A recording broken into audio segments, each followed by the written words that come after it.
Was in the shower, me wife threw 2 live king crabs into the bathtub to get back at her prank. I turned the jazz music up to full volume while she was deep asleep. I had also prepared a deadly cake with the goal of getting full ownership of the house after the divorce. She's naturally allergic to wild strawberries. A moment is enough for her to start gasping and unable to speak. I covered the wild strawberry taste with cherries. Watching her face turn red, I smugly pulled out the adrenaline and the property transfer contract.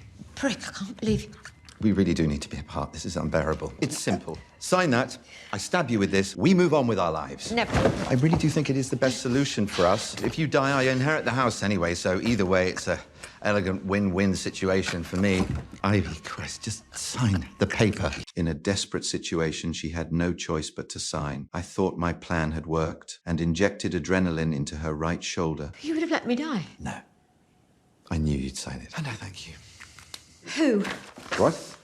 Thank who? But I didn't expect her to write down the name of a stranger. Such a meticulous plan came to an end like that. To quickly finalize the divorce, I scheduled a meeting with a marriage counselor. Never did I expect that from a loving couple. We would end up here full of resentment. I was once a well-known architectural designer at a dinner in London, unable to stand my boss's boasting. I secretly snuck into the kitchen, where I met the chef working there. She was holding a sharp knife preparing sashimi and humorously invited me to try her special sauce. We fell in love at first sight, even in a freezing cold room. Our passion for love couldn't be extinguished.